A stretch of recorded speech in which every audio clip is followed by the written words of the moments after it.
아이고, 며느리 고년이 꼴랑 돈 몇 푼 쥐어주면서 유세를 어찌나 떠는지. 내가 아주 늙어서 뼈가 깎이는 식모살이를 한다니까. 부모님 없이 자란 제게 진짜 가족이 생겼다 믿으며 홀로 남은 시어머니께 매달 벌어 바친 제 피 같은 돈 200만 원. 하지만 제 순수한 호의는 동네 노인정에서 악독한 며느리의 푼돈으로 둔갑해 사람들의 안주거리로 질겅질겅 씹히고 있었습니다. 그 소름 끼치는 뒷담화의 전말을 우연히 전해 들은 순간 저는 머리끝까지 차오르는 배신감에 용돈 자동이체를 가차없이 해지해버렸죠. 바로 다음날 시댁은 쑥대밭이 되어버렸는데요. 호의가 계속되면 권리인 줄 아는 사람에게 진짜 유세가 무엇인지 뼈저리게 보여준 통쾌한 반격. 지금 시작합니다. 시작하기 전에 좋아요 버튼 꾹 눌러주세요. 여러분들 하루에 축복이 가득하길 기원합니다. 살다 보니 참 별일이 다 있어요. 사람 마음이라는 게 제가 진심을 다한다고 해서 상대방도 같은 무게로 받아주는 건 아니더라고요. 오히려 제 선의가 누군가에게는 교묘하게 이용하기 딱 좋은 방패막이가 될 수도 있다는 걸 이번에 뼈저리게 깨달았습니다. 지금 이 순간에도 그때의 기억을 떠올리면 주먹을 꽉 쥐게 되네요. 일찍이 부모님을 여의고 세상에 덩그러니 남겨졌던 저에게 가족이라는 단어는 늘 가슴 한구석을 시리게 만드는 아픈 손가락과도 같았습니다. 그래서 지금의 다정한 남편을 만나 결혼을 결심했을 때 제 인생에 드디어 진짜 내 편, 진짜 가족이 생겼다고 굳게 믿었거든요. 솔직히 말씀드리면 저는 원래 결혼 생각도 없었어요. 평생 혼자 일만 하면서 제 한 몸 간수나 잘하자고 독하게 마음먹고 살았었는데 한없이 따뜻한 남편을 만나고 그 사람의 어머니까지 제 가족으로 품게 되면서 제 삶의 방향이 완전히 바뀌었던 거죠. 시어머니를 제 친엄마처럼 모시며 평생을 따뜻하게 기대어 살자고 속으로 수백 번도 더 다짐하며 살아왔던 애틋한 시간들이었습니다. 저는 정말이지 그 새로운 가족 관계에 이미 진심이었으니까요. 햇살이 유난히 따갑게 내리쬐던 어느 화창한 주말 오후였어요. 오랜만에 시댁 동네에 볼 일이 있어 들렀다가 아파트 단지 여기를 돌아서는 찰나에 우연히 노인정 회장님과 정면으로 마주치게 되었습니다. 평소에도 워낙 동네 대소사에 관심이 많으시고 남의 이야기를 이리저리 옮기기 좋아하시는 분이라 멀리서부터 화려한 꽃무늬 블라우스를 펄럭이며 걸어오시는 모습을 보고 가볍게 고개를 숙여 예의 바르게 목례를 건넸죠. 회장님은 손에 들고 있던 검은색 비닐봉지를 바닥에 툭 내려놓으시더니 제 두 손을 덥석 부여잡고는 아주 호들갑스럽게 반색하시더라고요. 주름진 얼굴 가득 사람 좋은 미소를 띠며 제 손등을 팡팡 토닥이시는 회장님의 눈빛은 무언가 할 말이 잔뜩 쌓인 사람처럼 호기심으로 반짝이고 있었습니다. 아이고 이게 누구야? 우리 동네 최고 효부 며느리 아니야. 내가 아주 부러워서 배가 다 아프네 그려. 어쩜 이렇게 마음씨가 고울까? 회장님의 다소 과장된 칭찬을 들으며 저는 그저 쑥스러운 듯 고개를 푹 숙이며 빙그레 웃어 보였습니다. 부모님이 안 계시니 제 친부모님이나 마찬가지라 당연히 제가 도리껏 잘 챙겨드려야죠. 그때는 정말 별 생각 없었어요. 그저 어머님께서 동네 노인정에 나가셔서 며느리 칭찬을 한가득 늘어놓으셨구나 싶어 가슴 한편이 뭉클해지기까지 했거든요. 제가 매달 챙겨드리는 용돈 200만 원이나 이것저것 신경 쓰는 마음 씀씀이를 어머님께서 알아주시는 것 같아 내심 뿌듯한 마음도 들었고 남편 없이 홀로 지내시는 어머님이 동네에서 기죽지 않고 떳떳하게 지내시는 것 같아 다행이라는 안도감마저 들었으니까요. 그런데 제 대답이 끝나기가 무섭게 회장님의 눈빛이 돌연 서늘하게 변하더니 덥석 잡고 있던 제 손을 스르르 놓으시는 겁니다. 방금 전까지 사람 좋게 웃던 입꼬리는 어느새 비딱하게 올라가 있었고 주변에 듣는 사람이 없는지 고개를 이리저리 휙휙 돌려 살피시더니 제 귓가로 바싹 다가와 아주 은밀하고도 소름 돋는 목소리로 속삭이셨어요. 내가 진짜 답답해서 호구 노릇 그만하라고 말해주는 거야. 처음에는 며느리가 돈 줘서 노인 일자리도 안 나가도 된다고 그렇게 자랑을 해대더니 요새는 아주 말이 확 바뀌었어. 며느리가 고아라 그런지 배운 게 없어서 그런다고 어찌나 얘기를 꺼내는지. 꼴랑 돈 몇 푼 쥐어주면서 며느리가 온갖 유세는 다 떨고 자기를 아주 식모 취급한다며 매일같이 노인정에서 흉을 보는데 내가 다 기가 막혀서 순간 제 안에서 팽팽하게 당겨져 있던 이성의 끈 같은 무언가가 툭 하고 끊어지는 소리가 귓가를 강타하는 것 같았습니다. 숨이 턱 막히면서 눈동자가 사정없이 흔들렸고 등줄기를 타고 식은 땀이 한 방울 주르륵 흘러내리는 것을 느꼈죠. 귀를 의심했어요. 거짓말이면 좋겠다고 속으로 수십 번을 외쳤지만 회장님의 확신에 찬 표정과 비웃음 섞인 말투는 그것이 명백한 사실임을 잔인하게 증명하고 있었습니다. 저는 마른 침을 꼴깍 삼키며 파르르 떨리는 입술을 깨물고 간신히 목소리를 쥐어짜내어 물었어요. 제가 어머님께 유세를 떤다고 하셨다고요? 제 떨리는 질문에 회장님은 쯧쯧 혀를 차며 어깨를 과장되게 으쓱해 보이시고는 본물 터지듯 어머님의 만행을 쏟아내기 시작하셨어요. 말도 마. 집에는 절대 불쑥 찾아오지 말고 전화도 먼저 걸지 말라고 피도 눈물도 없다 이거야. 거기다가 그 늙은 노인네한테 반찬도 때맞춰 해다 바치라고 하고 청소기도 싹 다 돌려놓으라고 시켰다고.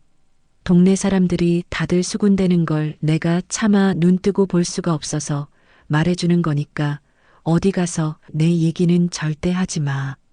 회장님이 서둘러 바닥에 둔 검은 봉지를 챙겨 들고 총총걸음으로 멀어지는 뒷모습을 보며 저는 그 자리에 돌부처처럼 멍하니 서 있을 수밖에 없었습니다. 머리를 아주 커다란 망치로 세게 얻어맞은 것처럼 눈앞이 아득해지고 다리에 힘이 풀려 그 자리에 털썩 주저앉을 것만 같았어요. 정말 미치겠더라고요. 가슴 한가운데 커다란 구멍이 뚫려 매서운 겨울바람이 쌩쌩 불어닥치는 것 같은 지독한 허탈감이 온몸을 휘감았습니다. 가만히 돌이켜보니 제가 사업장 일로 눈코 뜰 새 없이 바쁠 때 어머님께서 자발적으로 반찬을 만들어다 냉장고에 정성스레 넣어주고 가셨던 그 따뜻한 호의가 노인정에서는 어느새 제가 억지로 시킨 악독한 식모살이로 둔갑해 있었습니다.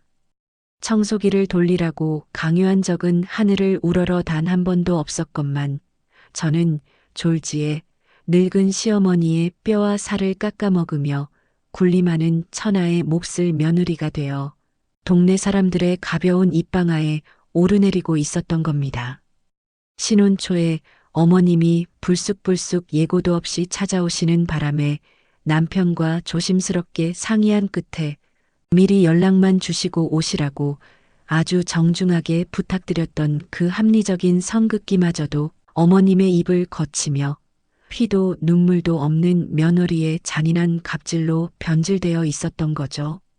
시집살이란 게 원래 그런 거라고, 적응하면 나아질 거라고 스스로를 다독였던 제 바보 같은 믿음이 산산조각 나는 순간이었어요. 어이가 없어서 헛웃음이 픽 하고 새어나왔습니다. 아, 이 사람이 신경 쓰는 건 저에 대한 고마움이나 가족으로서의 도리가 아니라 오로지 동네 사람들 앞에서의 자기 체면과 알량한 자존심이었구나. 그때 처음 뼈저리게 깨달았어요.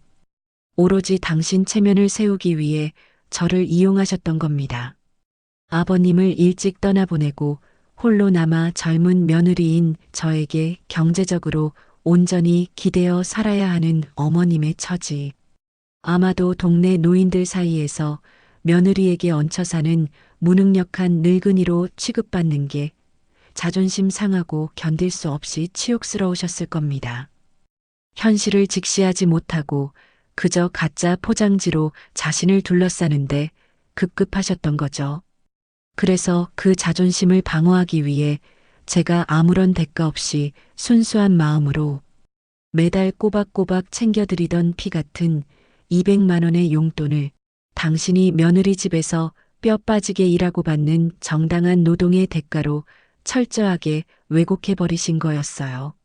며느리에게 돈을 받는다는 사실 자체가 주는 그 비참한 콤플렉스를 가리기 위해 저를 피도 눈물도 없는 천하의 악역으로 만들어버리신 겁니다. 독한 며느리 밑에서 온갖 핍박과 수모를 받으면서도 아들 내외를 위해 꾹 참고 일하는 불쌍하고 헌신적인 시어머니 행세를 하며 동네 사람들의 얄팍한 동정과 쏟아지는 관심을 독차지하는 것.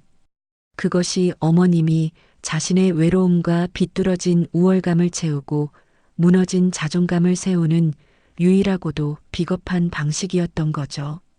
저의 순수한 선의와 조건 없는 사랑이 어머님의 열등감을 가리기 위한 든든한 방패막이로, 그리고 동네 사람들에게 매일같이 씹어 돌리기 딱 좋은 짭짤한 안주거리로 전락했다는 사실을 온전히 깨닫자 분노 때문인지 깊은 허탈함 때문인지, 아니면 이 모든 가식적인 관계의 진실을 마주했다는 충격 때문인지 모를 거대한 감정의 소용돌이가 저를 무섭게 집어삼켰습니다. 무시, 멸시, 그리고 뼈아픈 배신감이었습니다.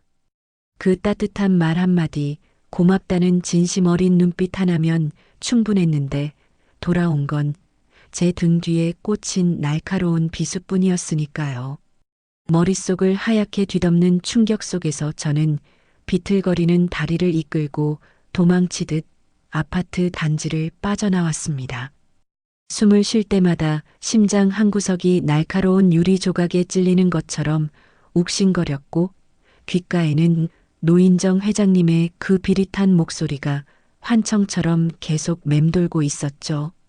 길가에 우두커니 서서 멍하니 허공을 바라보는데 제 의지와는 상관없이 뜨거운 눈물이 뺨을 타고 쉴 새 없이 흘러내렸습니다. 소매 끝으로 거칠게 눈물을 닦아내며 저는 시야가 흐려진 채로 지나간 시간들을 천천히 되짚어 보았습니다. 20살간 넘긴 그 어린 나이에 부모님 두 분을 한꺼번에 사고로 여의고 텅 빈 장례식장에 홀로 주저앉아 밤새워 목 놓아 울었던 그날의 기억이 아직도 제 뼛속 깊은 곳에 시리게 남아 있습니다. 세상에 나 혼자 덩그러니 남겨졌다는 지독한 공포와 뼛속까지 파고드는 깊은 외로움은 제 청춘을 온통 잿빛으로 물들였었죠. 사실 결혼하기 싫다고, 혼자가 좋다고 여기저기 말하고 다녔었지만 텅 빈 집의 차가운 방바닥에 누워 천장을 바라볼 때마다 저는 늘 누군가의 따뜻한 온기를, 나를 아무 조건 없이 안아줄 진짜 가족을 미친 듯이 갈망하며 하루하루를 버텨냈습니다. 그러다 거짓말처럼 지금의 남편을 만났습니다.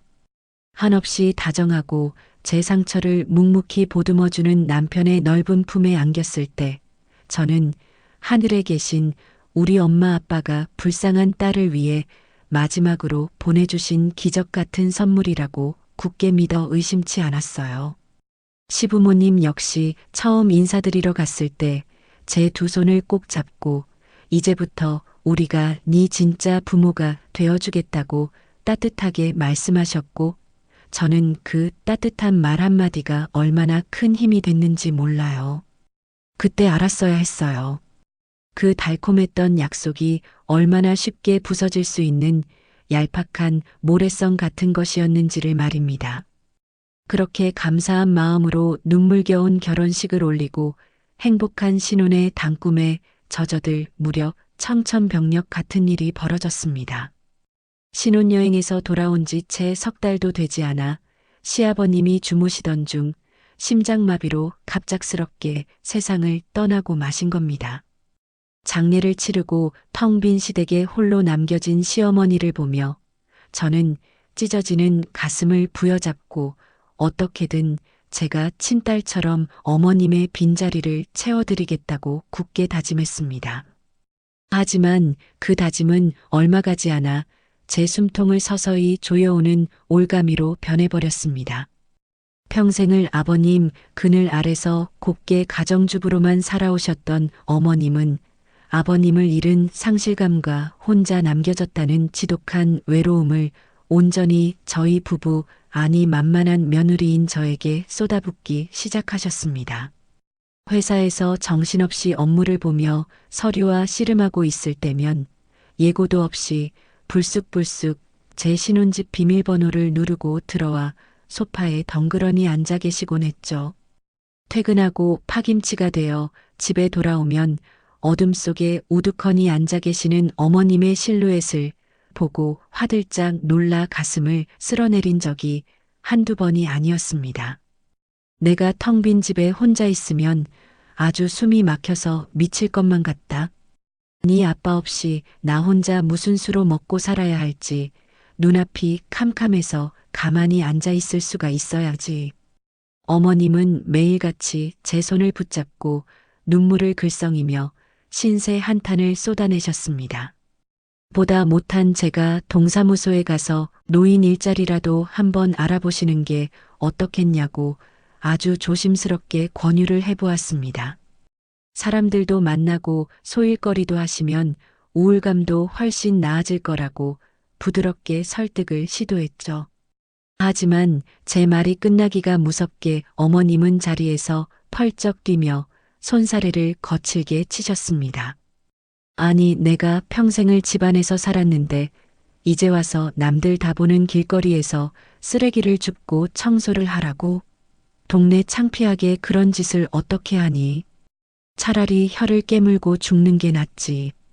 어머님은 얼굴을 붉게 물들이며 대뜸 제 호의를 매몰차게 깎아내리셨습니다.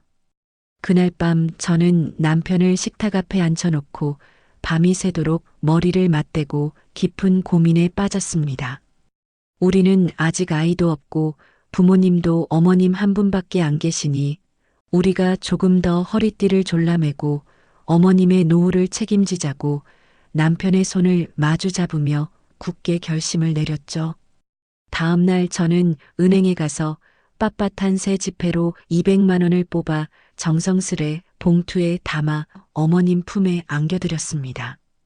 어머님, 일 안 하셔도 돼요.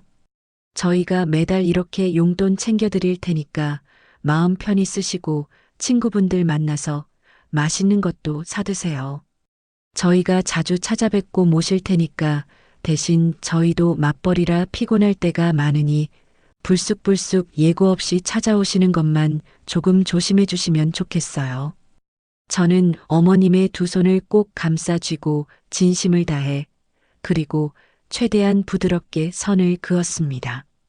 어머님은 돈 봉투를 받아 쥐고는 고개를 연신 끄덕이며 고맙다고 며느리밖에 없다고 활짝 웃어 보이셨죠. 그렇게 평화로운 1년의 시간이 흘렀습니다. 남편의 넘치는 사랑을 받으며 매달 어머님께 두둑한 용돈을 챙겨드리고 가끔 해다 주시는 반찬을 감사히 받아 먹으며 저는 효도도 하고 사랑도 받는 완벽한 가정을 꾸렸다고 자부하며 살아왔습니다. 하지만 그 모든 게 완벽한 착각이었습니다. 나를 친딸처럼 아끼고 이해해 주신 줄 알았던 그 평화로운 1년이라는 시간이 사실은 내 피 같은 돈을 꼬박꼬박 받아 챙기면서 뒤에서는 노인정 사람들을 모아놓고 나를 천하의 몹쓸 악독한 며느리로 난도질하고 있던 끔찍한 시간이었음을 깨닫자 걷잡을 수 없는 배신감이 화산처럼 폭발했습니다. 현관문을 열고 텅 빈 거실로 들어서자마자 저는 들고 있던 가방을 바닥에 신경질적으로 내동댕이 쳤습니다. 쿵 하고 가방이 떨어지는 소리가 텅 빈 집안에 날카롭게 울려 퍼졌죠. 숨을 헐떡이며 소파에 털썩 주저앉아 두 손으로 얼굴을 마른 세수하듯 거칠게 쓸어내렸습니다. 정말 미치겠더라고요. 어이가 없어서 헛웃음이 비집고 새어나왔습니다. 호의가 권리인 줄 아는 사람에게 진짜 자비 없는 권력이 무엇인지, 진짜 유세가 뭔지 아주 뼛속 깊이 새겨주겠다고 독하게 마음을 먹었습니다. 저는 떨리는 손으로 코트 주머니를 뒤져 스마트폰을 꺼내 들었습니다. 액정을 톡톡 두드려 은행 어플리케이션에 접속하는 제 손끝에는 한치의 망설임도 없었습니다. 매달 25일 어머님 계좌로 꼬박꼬박 200만 원씩 빠져나가도록 설정해 두었던 자동이체 내역을 화면에 띄웠습니다. 붉은색으로 반짝이는 자동이체 해지 버튼을 노려보며 저는 입술을 질끈 깨물었습니다. 그리고 아주 단호하게 해지 버튼을 꾹 눌러버렸어요. 정상적으로 해지 처리되었다는 팝업창이 화면에 떠오르는 순간 허탈함 때문인지 아니면 그 모든 거짓된 굴레에서 벗어났다는 해방감 때문인지 모를 복잡한 감정이 밀려오며 가슴을 짓누르던 거대한 돌덩이 하나가 쿵 하고 떨어져 나가는 기분이 들었습니다. 창밖이 어스름해질 무렵 띠릭거리는 도어락 소리와 함께 남편이 콧노래를 흥얼거리며 퇴근해서 돌아왔어요. 현관에 들어서며 해맑게 웃는 남편의 얼굴을 보자 억눌러 왔던 우라통이 다시금 머리끝까지 치밀어 올랐습니다. 저는 코트도 벗지 못한 남편의 팔목을 거칠게 잡아 끌어 거실 소파에 강제로 앉혔습니다. 영문을 모르고 눈을 둥그렇게 뜬 남편을 향해 저는 오늘 노인정 회장님을 만나 들었던 그 끔찍하고도 소름 돋는 이야기들을 토시 하나 빠뜨리지 않고 쏟아내기 시작했습니다. 제가 어떤 취급을 받고 있었는지, 제가 바친 200만 원이 어떻게 제 목을 조르는 칼날이 되어 돌아왔는지 숨도 쉬지 않고 속사포처럼 퍼부었죠. 차라리 내가 부탁한 조건이 서운하고 섭섭했다면 나한테 직접 대놓고 말할 것이지. 내 돈 200만 원은 매달 한 푼도 안 빼놓고 다 받아 챙기면서 어떻게 뒤에서는 나를 천하의 몹쓸 독사 같은 며느리로 만들어버릴 수가 있어. 내가 언제 자기를 식모 만들었는데, 내가 언제 청소기를 돌리라고 강요를 했어? 핏대가 선 제 목소리는 거실을 날카롭게 찢어놓을 듯이 크게 울려 퍼졌습니다. 그 말을 듣는 남편의 표정이 순식간에 하얗게 질리며 딱딱하게 굳어지는 게 보였죠. 남편이 당황해서 더듬거리며 입을 열려 했지만 저는 남편의 말을 칼같이 잘라내며 쐐기를 박았습니다. 나 이제 어머님 얼굴 2번 다시 안 볼 거야. 매달 25일에 들어가던 용돈 오늘부로 전부 다 끊었어. 자동이체 싹 다 해지해버렸으니까 그렇게 알아. 당신 어머니 일은 이제 당신이 알아서 해. 나한테 변명할 생각은 꿈도 꾸지 마. 저는 남편의 눈을 똑바로 응시하며 얼음장같이 차갑고 단호한 목소리로 통보했습니다. 그 순간만큼은 이 세상 그 누구의 말도 듣고 싶지 않을 만큼 제 마음은 단단하게 얼어붙어 있었어요. 제 입에서 쏟아져 나온 그 폭포수 같은 진실과 분노 어린 통보가 거실을 날카롭게 핥히고 지나가자 집안에는 무거운 정적만이 맴돌았습니다. 소파에 얼어붙은 듯 멍하니 굳어있던 남편은 충격을 받은 듯 두 손으로 얼굴을 감싸쥐더니 이내 바닥으로 털썩 무릎을 꿇고 제 허리를 강하게 끌어안았습니다. 한없이 다정하고 저를 끔찍이 아끼던 사람이었기에 자기 어머니의 그 이중적이고 소름 돋는 만행을 전에 듣고는 억장이 무너져 내리는 것 같았겠죠. 남편의 넓은 어깨가 잘게 떨리며 제 바지에 뜨거운 눈물이 툭툭 떨어져 번지기 시작하더라고요. 고개를 들어 붉게 충혈된 눈으로 저를 애처롭게 올려다보며 남편이 덜덜 떨리는 목소리로 애원했습니다. 미안해. 정말 미안해. 당신을 뒤에서 그렇게 얘기하고 다니실 줄은 정말 꿈에도 몰랐어. 내가 내일 당장 엄마한테 가서 똑바로 따져 묻고 당신한테 무릎 꿇고 사과하시라고 할 테니까 제발 한 번만 화 풀어. 저는 저를 끌어안은 남편의 단단한 팔을 아주 차갑고 힘있게 떼어내며 한치의 흔들림 없는 서늘한 눈빛으로 남편의 젖은 눈을 똑바로 마주 보았습니다. 그 순간 정신이 번쩍 들었어요. 여기서 마음이 약해져서 어설프게 용서하고 넘어간다면 저는 평생 시어머니의 그 악랄한 거짓말 속에서 허우적대며 동네의 비웃음거리로 살아가야 한다는 사실을 너무나도 잘 알고 있었으니까요. 말해봤자 소용없어. 남들 앞에서는 며느리 욕하며 동정표 다 얻어놓고 이제 와서 사과한다고 그 소문이 주워 담아져? 나 이미 어머님한테 정 뚝 떨어졌고 앞으로 영원히 볼 일 없어. 용돈도 끝이고 왕래도 절대 안 할 거니까 더 이상 내 앞에서 어머님 편들면서 고집 부리지 마. 얼음장같이 차갑고 단호한 제 선언에 남편은 더 이상 입을 열지 못하고 고개를 푹 숙인 채 바닥만 멍하니 바라보며 제 결정을 조용히 수용할 수밖에 없었습니다. 그날 이후로 집안에는 살얼음판을 걷는 듯한 팽팽한 긴장감이 감돌기 시작했어요. 저는 평소와 다름없이 출근해서 사업장 업무를 척척 해내고 퇴근 후에는 남편과 저녁을 먹으며 일상을 유지했지만 제 머릿속은 온통 다가올 25일에 맞춰져 있었습니다.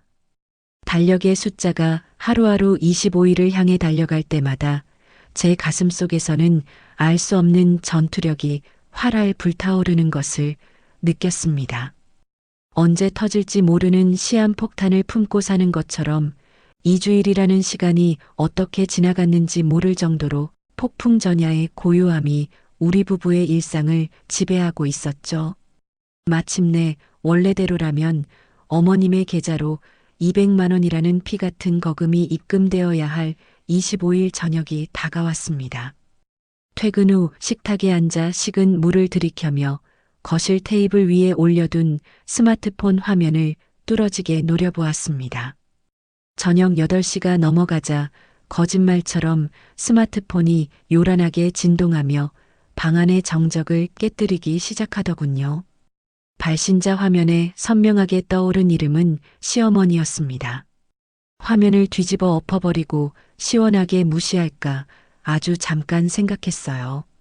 하지만 전화를 받지 않으면 어머님이 또다시 예고도 없이 불쑥 신혼집 현관문을 두드리며 동네가 떠나가라 행패를 부릴 것이 뻔했기에 저는 마음을 아주 단단하게 다잡고 심호흡을 한번 크게 한 뒤 통화 버튼을 위로 쓸어 올렸습니다. 전화를 귀에 가져다 대기가 무섭게 수화기 너머로 어머님의 신경질적이고 오만한 목소리가 고막을 날카롭게 찔러왔어요. 예. 오늘이 분명 용돈 입금 날인데 내 통장에 왜 아직도 돈이 안 찍혀 있냐? 내일 당장 내 카드값 빠져나가야 하는데 돈도 제때 안 보내고 대체 정신을 어디다 두고 다니는 거야?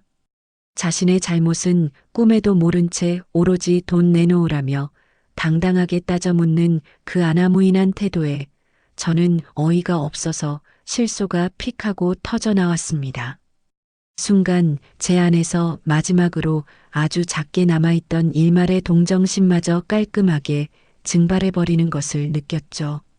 저는 소파에 등을 꼿꼿하게 기대고 앉아 아주 냉랭하고 서늘한 목소리로 준비했던 직격탄을 날렸습니다. 어머님, 꼴랑 돈 몇 푼 쥐어주는 걸로 제가 온갖 유세 좀 떨어보려고요. 동네 사람들한테 제가 어머님을 아주 지독하게 식모 취급한다고 그렇게 신나게 떠들고 다니셨다면서요. 사람을 천하의 몹쓸 악질로 만드셨으면 그만한 대가는 치르셔야죠. 앞으로 어머님 용돈은 10원 한 장 없습니다. 제 서늘한 말이 끝나자마자 전화기 너머에서는 찬물을 흠뻑 뒤집어 쓴 듯 숨막히는 정적이 흘렀습니다. 당황해서 어쩔 줄 모르며 헉헉대고 벌벌 떠는 어머님의 거친 숨소리만 수화기를 통해 생생하게 전해져 올 뿐이었죠. 변명조차 제대로 하지 못하고 입을 꾹 다문 채 덜덜 떠는 그 비겁한 침묵에 저는 코웃음을 치며 마지막 쇠기를 사정없이 박았습니다. 아무 말씀 없으시면 이만 끊습니다. 앞으로 2번 다시 저한테 연락하지 마세요. 가차없이 통화 종료 버튼을 꾹 눌러버리고 전화기를 소파 위로 툭 던졌습니다. 통쾌했어요. 그동안 혼자 착한 며느리 콤플렉스에 빠져 끙끙 앓으며 소갈이했던 속이 다 시원하게 뻥 뚫리는 기분이었습니다. 하지만 그 평화는 그리 오래가지 않았어요. 전화를 끊고 정확히 1시간 뒤 현관 밖에서 누군가 문을 부수기라도 할 기세로 도어락을 쾅쾅 내리치며 비밀번호를 마구잡이로 누르는 소리가 집안 전체를 쿵쿵 울렸습니다. 제가 낮에 미리 어머님의 지문 등록을 싹 다 삭제해버린 탓에 문을 열지 못하자 아주 다급하게 문을 두드려대는 거였죠. 인터폰 화면을 켜서 밖을 확인해 보니 머리카락은 산발을 하고 얼굴이 하얗게 질려 사색이 된 어머님이 밖에서 발을 동동 구르며 서 계셨습니다. 저는 남편에게 방에서 나오지 말라고 손짓을 한 뒤 심호흡을 한번 크게 하고 현관문을 활짝 열어젖혔습니다. 문이 열리자마자 어머님은 바닥에 털썩 무릎을 꿇더니 제 바짓가랑이를 사정없이 부여잡고 엉엉 소리내어 울며 되도 않는 변명을 쏟아내기 시작하셨습니다. 내가 미쳤었나 보다. 나도 모르게 알량한 자존심에 허풍을 떤다는 게 그만 그렇게 말이 헛나갔어. 정말 오해다. 내가 늙어서 주책을 부렸으니 제발 이번 한 번만 어미를 용서해 다오. 얼굴을 눈물 콧물로 엉망으로 적시며 제게 매달리는 어머님을 차갑게 내려다보는데 솔직히 아무 감정도 들지 않았습니다. 저는 눈 하나 깜짝하지 않고 어머님의 주름진 손을 제 바지에서 매몰차게 떼어냈습니다. 어머님, 남의 가슴에 잔인하게 대못을 박아놓고 이제 와서 오해라고 핑계대시면 제가 다 무던히 넘어갈 줄 아셨어요? 제가 언제 어머님께 청소기를 돌리라고 강요를 했습니까? 아니면 반찬을 매일같이 해다 바치라고 협박을 했습니까? 있지도 않은 일 지어내서 저를 천하의 독사 같은 년으로 만드셨잖아요. 저한테 용돈 받아 펑펑 쓰시면서 그렇게 제 등 뒤에 칼을 꽂으시면 안 되는 거죠. 다신 찾아오지 마세요. 한 번만 더 찾아오시면 곧바로 경찰 부를 테니까 당장 돌아가세요. 저는 덜덜 떨며 주저앉아 있는 어머님을 현관 밖으로 완전히 밀어내고는 그 어떤 자비도 망설임도 없이 현관문을 쾅 하고 닫아버렸습니다. 닫힌 철문 너머로 어머님의 처절한 통곡 소리가 한참 동안 복도를 울렸지만 저는 뒤도 돌아보지 않고 거실로 걸어 들어와 버렸죠. 정말 기분이 더러웠지만 동시에 모든 짐을 벗어던진 해방감이 저를 감쌌습니다. 그날 현관문 밖으로 어머님을 매몰차게 쫓아내고 철문을 굳게 닫아버린 이후 제 일상은 다시 고요하고 단단한 평화를 되찾았습니다. 남편을 통해 건너 들려오는 어머님의 근황은 제가 머릿속으로 차갑게 예상했던 대로였어요. 아니, 예상보다 더 참담한 현실을 마주하고 계셨죠. 매달 200만 원씩 꼬박꼬박 꽂히던 돈줄이 하루아침에 싹둑 끊겨버리자 당장 눈덩이처럼 불어난 카드값을 막지 못해 발등에 커다란 불이 떨어진 어머님은 결국 그토록 동네 창피하다며 펄쩍 뛰시던 구청 노인 일자리에 억지로 이력서를 내고 고된 새벽 거리 청소를 하러 나가기 시작하셨다고 하더라고요. 매일같이 화려한 블라우스를 차려입고 나가서 며느리 돈으로 유세를 떨던 노인정에는 창피해서 발길조차 뚝 끊으셨다고 합니다. 고된 노동과 화병에 결국 몸살이 나 집에만 시름시름 알아누우셨다는 소식이 제 귓가에 들려왔죠. 솔직히 말씀드리면 그 소식을 전해 듣고도 저는 아무 감정이 안 들었어요. 오히려 제 머릿속 센서가 온통 제 사업장과 남편과의 평온한 일상에만 집중하라고 강한 신호를 보냈으니까요. 저를 불쌍한 고아라며 은근히 깎아내리고 뒤에서 악독한 며느리로 몰아가며 무시하고 멸시했던 그 배신의 시간들을 생각하면 알량한 동정심 따위는 제게 너무 큰 사치라고 제 스스로를 차갑게 다독였습니다. 남에게 준 상처는 결국 자기 숨통을 조이는 칼날이 되어 돌아오는 법이니까요. 그 사람이 40년 넘게 남편 그늘 아래서 온실 속 화초처럼 살아오다 이제야 진짜 차가운 현실을 맨몸으로 마주하게 된 건데 제가 굳이 마음 약해져서 또다시 호구 노릇을 자처할 필요는 없다고 거울 속의 저를 보며 입술을 꽉 깨물었습니다. 제 인생은 온전히 제가 주도해서 살기로 이미 결심했으니까요. 그렇게 어머님과의 관계를 칼같이 끊어내고 오로지 제 사업장 일에만 미친 듯이 매달리며 바쁘게 지내던 어느 날이었습니다. 며칠 전부터 자꾸만 명치 끝이 커다란 돌덩이로 꽉 막힌 것처럼 답답하고 속이 메스꺼워 울렁거리는 증상이 계속되더라고요. 아침에 눈을 뜨면 천장이 빙글빙글 도는 것 같아 자리에서 일어나는 것조차 버거웠고 하루 종일 물먹은 솜처럼 온몸에 기운이 쫙 빠져서 사무실에서 서류를 검토하다가도 책상에 엎드려 꾸벅꾸벅 졸기 일쑤였습니다. 처음에는 그동안 어머님 일로 신경을 너무 많이 쓴 데다 사업장 매출을 올리느라 무리해서 야근을 밥 먹듯이 한 탓에 단단히 과로하고 체했다고만 생각했어요. 솔직히 지난 시간들의 지독한 스트레스가 이제야 한꺼번에 몸살로 터져나온 모양이라고 가볍게 여기고 넘겼죠. 그날도 퇴근하고 집에 돌아와 겉옷도 제대로 벗지 못한 채 주방으로 비틀거리며 걸어가 찬장을 신경질적으로 열어젖혔습니다.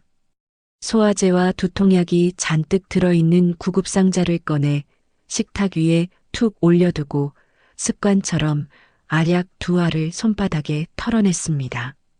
정수기에서 차가운 물을 컵에 가득 따르고 막 약을 입에 털어넣으려는 찰나였어요. 현관 도어락 비밀번호를 누르고 들어오던 남편이 주방에 멍하니 서 있는 저를 발견하고는 하얗게 질린 얼굴로 신발도 제대로 벗지 못하고 우당탕 거실로 뛰어들어왔습니다. 남편은 헐떡이는 숨을 고를 새도 없이 제가 들고 있던 약을 든 손을 덥석 부여잡고는 소리쳤습니다. 너 지금 무슨 약 먹으려는 거야? 안 돼. 당장 내려놔. 잔뜩 굳어진 표정으로 제 손에서 알약을 빼앗아 싱크대 하수구에 거칠게 버리는 남편의 과격한 행동에 저는 황당해서 눈을 둥그렇게 뜨고 쳐다보았죠. 나 며칠째 속이 너무 울렁거리고 토할 것 같아서 그래. 단단히 체한 것 같으니까 소화제 좀 먹고 방에 들어가서 쉴게. 짜증 섞인 제 말에 남편은 고개를 세차게 저으며 제 양어깨를 단단히 붙잡고 제 눈을 뚫어지게 응시했습니다. 단순히 체한 게 아닐 수도 있잖아. 며칠 전부터 계속 피곤해하고 음식 냄새도 잘 못 맡고 헛구역질하는 거 보니까 아무래도 혹시 모른단 말이야. 나 지금 당장 약국 다녀올 테니까 제발 소파에 가만히 앉아 있어. 그 순간 제 머릿속에서 번쩍하고 섬광이 터지는 것처럼 정신이 번쩍 들었어요. 뒤통수를 세게 얻어맞은 것처럼 멍해졌죠. 남편이 겉옷을 다시 걸쳐 입고 헐레벌떡 현관 밖으로 뛰어나가는 뒷모습을 보며 저는 심장이 미친 듯이 방망이질 치는 것을 느꼈습니다. 손끝이 파르르 떨리며 온갖 생각들이 머릿속을 폭풍처럼 스쳐 지나갔습니다. 혹시 진짜 아이가 찾아온 걸까? 10분도 채 지나지 않아 이마에 땀을 송글송글 맺힌 채 숨을 헐떡이며 돌아온 남편의 손에는 약국에서 종류별로 쓸어 담아 온 임신 테스트기 여러 개가 꽉 쥐어져 있었습니다. 남편의 덜덜 떨리는 손에서 테스트기를 건네받아 화장실로 들어가는 제 발걸음은 무겁고도 가벼웠어요.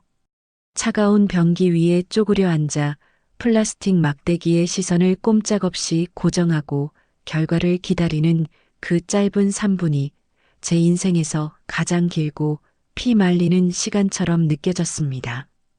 제발, 제발 나에게도 진짜 가족을 보내주세요. 속으로 수천 번을 간절히 기도하며 눈을 질끈 감았다 떴습니다.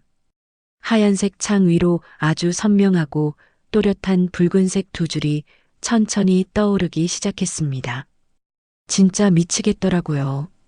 심장이 입 밖으로 튀어나올 것만 같았습니다.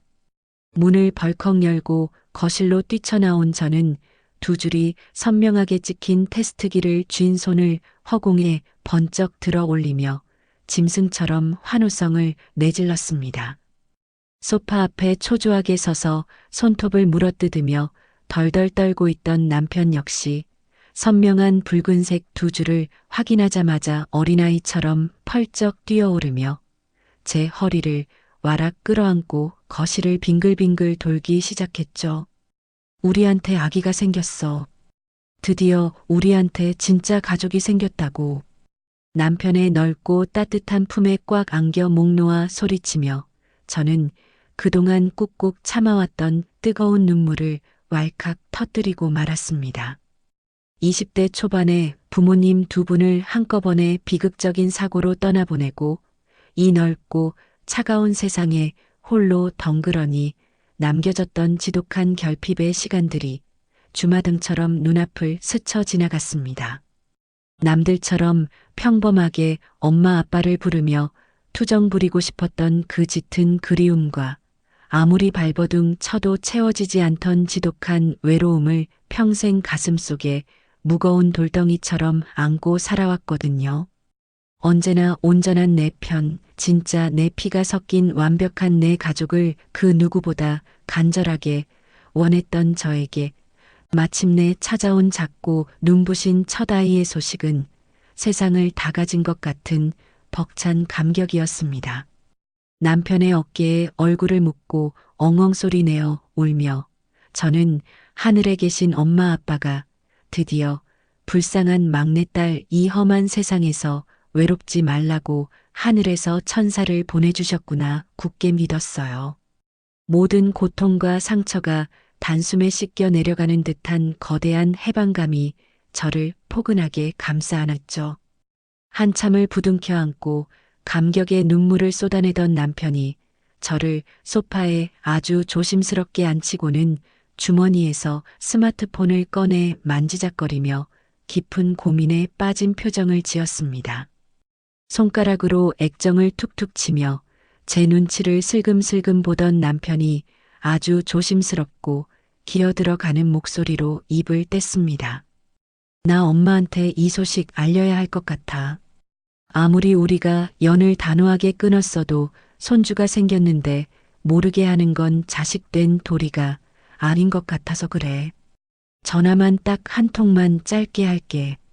평소 같았으면 어림도 없는 소리 하지 말라며 당장 전화기를 빼앗아 바닥에 박살을 내버렸겠지만 뱃속에 새로운 생명이 찾아왔다는 벅찬 기쁨 때문인지 제 마음을 둘러싸고 있던 단단한 얼음벽도 아주 미세하게 녹아내리는 것 같았습니다.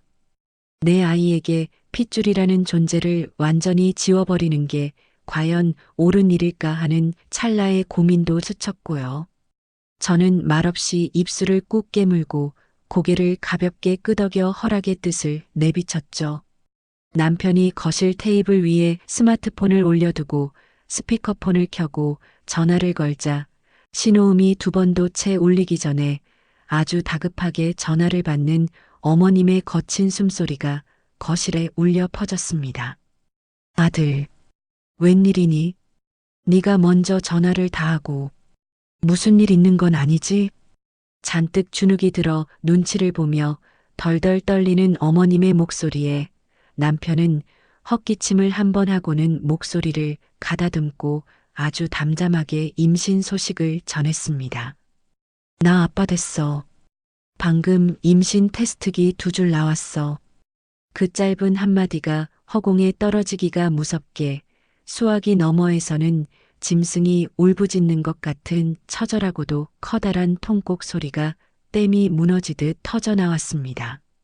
숨이 넘어갈 듯 펑펑 우는 어머님의 울음소리가 거실 전체를 찌렁찌렁하게 울렸죠. 아이고 세상에.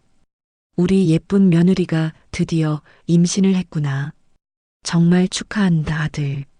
내가 며느리 얼굴 볼 낯이 없어서 감히 무릎 꿇고 찾아가지는 못하겠지만 제발 며느리한테 내가 너무너무 미안하고 고맙다고 내 진심 꼭 좀 전해다오. 내가 진짜 몹쓸 년이지. 내가 죽일 년이야.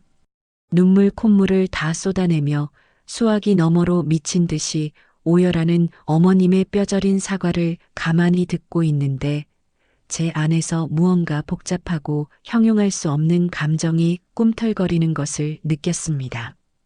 저를 그렇게 짓밟았던 사람이 비참하게 우는 목소리를 들으니 통쾌하면서도 한편으로는 저렇게까지 울부짖는 모습에 입맛이 아주 씁쓸해지더라고요. 그 따뜻한 말 한마디가 얼마나 큰 힘이 됐는지 몰라요. 진작에 이렇게 제게 진심으로 대해주셨다면 얼마나 좋았을까요? 남편이 서둘러 전화를 끊고 난 뒤에도 저는 소파에 멍하니 앉아 아직 납작하지만 머지않아 부풀어 오를 배를 두 손으로 가만히 감싸 안고 깊은 상념에 빠져들었습니다. 그로부터 며칠 뒤 비가 추적추적 내리던 주말 아침이었습니다. 입덧이 본격적으로 시작되어 아침부터 화장실 변기통을 붙잡고 노란 위액이 나올 때까지 헛구역질을 하느라 진을 다 빼고 겨우 거실 소파로 좀비처럼 기어 나왔죠. 남편이 분리수거를 하러 나간다고 현관문을 열고 나섰다가 아주 커다랗고 묵직한 종이 박스 하나를 낑낑대며 들고 집 안으로 들어왔습니다. 현관문 앞에 이게 덩그러니 놓여 있더라고. 누가 보낸 건지 택배 송장도 없고 이름도 안 적혀 있어. 남편이 거실 바닥에 내려놓은 박스를 조심스럽게 열어본 저는 순간 숨을 훅 들이마시며 두 눈을 크게 떴습니다. 박스 안에는 흠집 하나 없이 뽀얗고 싱싱한 최상급 복숭아와 새콤달콤한 향이 진동하는 자두 같은 비싸고 귀한 과일들이 상처 나지 않게 잔뜩 담겨 있었습니다. 그리고 그 옆에는 유리병에 정성스럽게 담긴 샛노란 유자차가 뽁뽁이에 여러 겹으로 안전하게 쌓여 있었죠. 병뚜껑 위에는 손이 떨린 듯 삐뚤빼뚤한 글씨로 입덧에 좋은 유자차니까 꼭 챙겨 먹어라라고 적힌 작은 노란색 포스트잇이 붙어 있었습니다. 보낸 사람의 이름은 어디에도 없었지만 저는 단번에 알 수 있었습니다. 며칠 전 전화로 그토록 목 놓아 오열하며 며느리에게 미안하다고 빌었던 어머님이 제 눈앞에 차마 나타나지는 못하고 모두가 잠든 새벽녘에 저희 집 앞까지 찾아와 조용히 박스를 두고 가셨다는 사실을요. 굽은 등으로 무거운 박스를 들고 가파른 계단을 헉헉대며 올랐을 어머님의 젖은 뒷모습을 상상하니 차갑게 얼어붙었던 제 가슴 한구석에서 정체를 알 수 없는 뜨겁고 뭉클한 무언가가 속절없이 솟구쳐 오르는 것을 느꼈습니다. 그날 현관문 앞에 덩그러니 놓여있던 유자차와 과일 상자를 시작으로 어머님의 그림자 없는 방문은 아주 조심스럽고도 꾸준하게 이어졌습니다. 제 앞에 대놓고 나타날 염치는 없으셨는지 제가 퇴근하고 돌아올 즈음이면 어김없이 현관문 앞에는 임산부에게 좋다는 온갖 반찬들과 간식들이 든 검은 비닐봉지가 아주 가지런히 놓여 있었죠. 어떤 날은 입덧을 단번에 가라앉히는데 직방이라는 매실 장아찌가 예쁜 유리병에 담겨 있었고 또 어떤 날은 아주 맑고 뽀얗게 끓여낸 사골국이 커다란 보온병에 담겨 아직도 따뜻한 온기를 머금은 채 놓여 있기도 했습니다. 남편을 통해 들으니 어머님은 그 힘든 노인 일자리를 나가시며 굽은 허리로 일하시면서도 당신 입에 들어가는 건 식은 김밥 한 줄로 대충 때우시고는 시장에 들러 며느리 먹일 최고급 식재료만 골라 정성껏 요리하신다고 하더라고요. 저도 사람인지라 뱃속에 새로운 생명을 품고 그 정성 가득한 음식을 억지로 한 입 두 입 삼켜 넘길 때마다 차갑게 얼어붙었던 심장 한 구석이 아주 뻐근하게 저려오기 시작했습니다. 아무리 독하게 마음을 먹고 외면하려 해도 나를 위해 고생하실 어머님의 앙상한 뒷모습이 자꾸만 눈앞에 아른거려 정말 미치겠더라고요. 그러던 어느 늦은 저녁이었습니다. 불룩하게 솟아오른 배를 부여잡고 어머님이 몰래 두고 가신 반찬통을 냉장고에 넣으려고 하나씩 꺼내고 있는데 제일 밑바닥에 깔려있던 반찬통 아래에 꼬깃꼬깃하게 접힌 낡은 편지 봉투 하나가 툭 하고 거실 바닥으로 떨어지는 겁니다. 저는 숨을 죽이고 봉투를 주워들어 아주 조심스럽게 안에 편지지를 꺼내 펼쳐보았죠. 고된 노동에 손이 심하게 떨리신 건지 아니면 눈물에 푹 젖어서 번져버린 건지 삐뚤빼뚤하게 한 글자 한 글자 아주 꾹꾹 눌러 쓴 어머님의 못난 글씨가 제 시야에 가득 들어왔습니다. 편지의 내용은 단순한 사과와 핑계를 넘어선 한 늙고 가여운 여자의 처절한 고해성사나 다름없었어요. 평생을 아버님이라는 큰 나무 그늘 아래서 세상 물정 전혀 모르는 온실 속 화초처럼 의지하며 살아오다. 하루아침에 남편을 잃었을 때 느꼈던 그 끔찍한 공포. 그리고 애지중지 평생을 바쳐 키운 하나뿐인 아들마저 며느리에게 온전히 빼앗겨 버린 것만 같아 매일 밤 불 꺼진 방구석에서 짐승처럼 가슴을 치며 느꼈던 그 지독하고도 짙은 노년의 고독과 두려움이 낡은 편지지 구석구석에 아주 절절하게 녹아 있었습니다. 며느리가 주는 피 같은 돈을 쓰면서도 고마운 줄 몰랐던 게 아니라 돈 앞에서도 한없이 작아지고 무능력해지는 자기 자신이 너무 비참하고 끔찍하게 초라해서 동네 노인정 사람들에게라도 있는 허세, 없는 허세를 다 부리며 비겁한 거짓말을 할 수밖에 없었다는 눈물겨운 고백이 낱낱이 적혀 있었죠. 현실을 직시하지 못하고 가짜 자존심으로 자기를 포장해야만 숨을 쉴 수 있었던 한 인간의 밑바닥이 고스란히 드러나 있었습니다. 그 삐뚤어진 글귀들을 숨죽여 찬찬히 읽어내려 가는데 제 뺨 위로 뜨거운 눈물이 왈칵 쏟아져 내리고 말았습니다. 그저 변명이라고 차갑게 치부해버리기엔 그 활자 속에 담긴 지독한 외로움의 무게가 너무나도 무겁게 제 가슴을 짓눌렀거든요. 저는 그 자리에서 편지지를 가슴에 꽉 품은 채 20대 초반 아주 어린 나이에 세상의 전부였던 부모님을 한꺼번에 비극적인 사고로 잃고 세상에 나 홀로 덩그러니 남겨졌을 때 뼈저리게 겪어야 했던 저의 그 끔찍한 외로움을 아주 선명하게 떠올렸습니다. 아무리 발버둥 치고 애를 써도 채워지지 않던 그 거대한 공허함 속에서 어떻게든 살아남기 위해 발버둥 치며 때로는 남들에게 만만해 보이지 않으려 날 선 가시를 바짝 세웠던 제 과거의 상처투성이 모습이 어머님의 그 어리석고 밉상스럽던 허세 위로 너무나도 서글프게 겹쳐 보였습니다. 결국 어머님의 그 소름돋게 얄밉던 행동들과 날선 거짓말들마저도 저와 똑같은 상실감과 버림받을지도 모른다는 극도의 두려움에서 비롯된 아주 얄팍하고 서글픈 방어기제였음을 가슴 깊이 이해하게 되자 제 마음을 아주 단단하게 감싸고 지켜주던 차가운 얼음벽도 속절없이 녹아내려 산산조각 무너지고 말았습니다. 시간은 참 무섭게도 흘러 어느덧 제 배가 남산만하게 불러오고 출산이 코앞으로 바짝 다가온 만삭의 무렵이 되었어요. 주말 아침 산부인과 정기 검진을 가려고 남편과 함께 현관문을 나섰는데 낡은 종이 쇼핑백 하나가 문 앞에 아주 다소곳하게 놓여 있는 겁니다. 남편이 쭈그리고 앉아 쇼핑백을 주워들어 안을 열어보더니 눈시울을 붉히며 조심스럽게 내용물을 꺼내 제게 보여주었죠. 그 안에는 시력이 좋지 않으신 어머님이 두꺼운 돋보기를 끼고 한 땀 한 땀 아주 서툰 솜씨로 직접 바느질해 만드신 새하얀 베네저고리와 부드러운 가재 손수건 여러 장이 아주 곱게 개켜져 있었습니다.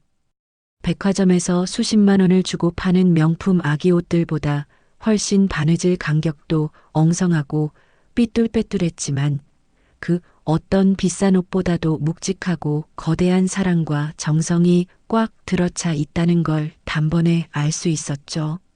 그 거친 베넷 저고리를 두 손으로 가만히 쓸어보며 저는 마침내 길고 길었던 갈등의 마침표를 찍을 아주 중대한 결단을 내렸습니다. 아무리 과거에 씻을 수 없는 상처를 주고받았다고 해도 제 목숨보다 소중한 우리 아이가 이 세상에 처음 태어나는 그 눈부신 순간에 자기 몸에 흐르는 진짜 핏줄인 할머니가 곁에서 따뜻하게 안아주고 벅차게 축복해주면 참 좋겠다는 생각이 간절하게 들었거든요. 돈으로 무 자르듯 끊어낸 인연의 끈을 다시 이어붙이는 건 결코 쉽지 않겠지만 아이를 품은 엄마로서 진짜 진정한 용서가 무엇인지 제가 먼저 용기 내어 손을 내밀어 보기로 단단히 마음먹었습니다. 여보, 우리 산부인과 가기 전에 어머님 댁에 먼저 좀 가보자. 당신이 얼른 운전해. 차 키를 챙겨들며 툭 던진 제 말에 남편은 눈을 둥그렇게 뜨고 얼어붙어 있다가 이내 얼굴에 환한 화색이 돌아불이 나게 주차장으로 뛰어가 요란하게 시동을 걸었죠. 저는 가방 속에 아이의 얼굴이 아주 선명하게 찍힌 최신 입체 초음파 사진을 구겨지지 않게 소중히 챙겨 넣고 조수석에 올라탔습니다. 어머님이 홀로 지내시는 아파트는 훨씬 더 쓸쓸하고 스산해 보였어요. 저는 잠시 가쁘게 차오르는 숨을 깊게 고르고는 아주 조심스럽고도 단호하게 초인종을 눌렀습니다. 딩동하는 벨소리가 나고 얼마 지나지 않아 집안에서 다급하게 걸어 나오는 슬리퍼 끄는 소리가 들리더니 문이 반쯤 조심스럽게 열렸습니다. 문틈 사이로 조심스레 얼굴을 내민 어머님의 모습은 제가 마지막으로 뵈었을 때보다 훨씬 더 수척하고 광대뼈만 앙상하게 남은 핏기 없는 얼굴이라 저도 모르게 헛숨을 깊게 들이켜고 말았습니다. 문 밖에 서 있는 제 얼굴을 확인한 어머님은 그 자리에 귀신이라도 본 사람처럼 하얗게 질린 표정으로 뻣뻣하게 얼어붙으시더니 어색하고 당황스러운 기색을 감추지 못하고 문고리만 만지작거리며 눈동자를 이리저리 굴리며 어쩔 줄 몰라 하셨죠. 차마 들어오라는 말 한마디 꺼내지 못하고 고개를 푹 숙인 채 눈물만 뚝뚝 흘리시는 어머님을 향해 저는 먼저 아주 환하고 따뜻하게 미소를 지어 보였습니다. 그리고 가방에서 조심스럽게 꺼낸 아이의 초음파 사진을 어머님의 앙상하고 주름진 두 손에 가만히 쥐어드렸습니다. 어머님, 저희 아기 얼굴이에요. 콧대가 아주 남편을 쏙 빼닮아서 너무 예쁘죠?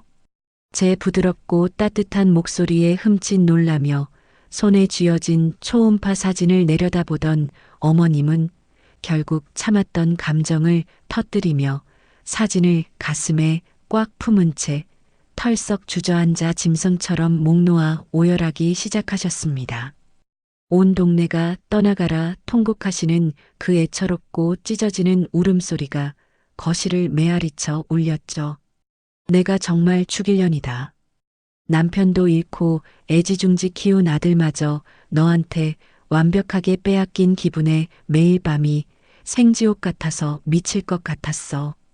네가 일해서 번 그 피 같은 돈을 펑펑 쓰면서도 나는 그게 고마운 줄도 모르고 미친년처럼 굴었다. 나 같은 건 네 아이 안아볼 자격도 없는 몹쓸 늙은이야. 정말 미안하다. 내가 이 차가운 바닥에 무릎 꿇고 죽을 때까지 빌 테니 제발 한 번만 이 늙은이를 불쌍히 여겨서 용서해 다오. 얼굴을 눈물과 콧물로 엉망으로 적시며 제 바짓가랑이를 부여잡고 처절하게 애원하시는 어머님을 내려다보며 저 역시 참았던 눈시울이 붉어져 뜨거운 눈물을 뚝뚝 흘리고 말았습니다. 저는 무거운 몸을 이끌고 바닥에 주저앉아 어머님의 앙상한 어깨를 단단하게 감싸 안으며 힘주어 일으켜 세웠습니다. 그리고 젖은 얼굴로 빙그레 웃으며 농담 섞인 화해의 손길을 아주 당차게 건넸습니다. 어머님, 저 이번에는 빈말 아니고 진짜로 유세 좀 부릴게요. 제가 목숨 걸고 낳을 제 아이니까 어머님이 저희 집에 오셔서 저랑 같이 살면서 아기 돌봐주세요. 대신 제가 예전보다 용돈 훨씬 더 두둑하게 챙겨드릴 테니까 동네 노인정 가셔서 진짜로 자랑도 마음껏 떵떵거리면서 하시고요. 여기서 혼자 궁상맞게 울고 계시지 말고 얼른 짐 싸서 저희 집으로 가요. 제 따뜻하고도 단호한 제안에 어머님은 믿을 수 없다는 듯 두 눈을 커다랗게 뜨고 멍하니 저를 쳐다보시더니 이내 제 두 손을 당신의 거친 볼에 마구 비비며 연신 고맙다고 며느리밖에 없다며 어린아이처럼 엉엉 흐느끼셨습니다. 남편 역시 등 뒤에서 소매로 눈물을 훔치며 저희 두 사람의 눈물겨운 화해를 벅찬 가슴으로 지켜보고 있었죠. 길고 길었던 오해와 독한 미움의 터널을 지나 마침내 저희 고부는 서로의 골문 상처를 보듬으며 아주 견고하고 단단하게 세워져 있던 오랜 갈등의 벽을 완벽하게 부수고 허물어뜨렸습니다. 돌아보면 정말 미치게 힘들고 외로웠던 시간이었지만 우리 가족이 진짜 피를 나눈 가족으로 거듭나기 위해 반드시 겪어내야만 했던 필연적인 성장통이었다고 생각하니 가슴속에 맺혀있던 모든 시커먼 응어리가 따뜻한 봄눈 녹듯 부드럽게 사라져버렸어요. 10달을 제 뱃속에 고이 품었던 아이가 마침내 세상의 빛을 보며 우렁찬 첫울음을 터뜨리던 그 경이로운 순간을 저는 평생 잊지 못할 겁니다. 핏덩이 같은 아이를 땀범벅이 된 채 가슴에 품고 분만실 침대에 누워있을 때 헐레벌떡 달려오신 어머님은 퉁퉁 부은 제 두 손을 부여잡고 당신 친딸을 보듯 하염없이 뜨거운 눈물을 흘리시며 연신 고생했다고 제 이마를 다정하게 쓸어주셨거든요. 약속대로 조그만 짐가방을 들고 저희 신혼집으로 들어와 기꺼이 합가를 결정하신 어머님은 예전에 갓을 돋쳤던 모습을 완벽하게 허물어 버리셨습니다. 동네 노인정 사람들에게 보여주기 식으로 꾸며내던 그 얄팍한 체면치레와 쓸데없는 고집은 온데간데 없이 사라지고 오로지 저희 부부와 갓 태어난 눈에 넣어도 아프지 않을 손주의 평안만을 위해 당신의 모든 것을 기꺼이 내어주는 헌신적인 진짜 어머니로 완벽하게 다시 태어나셨죠.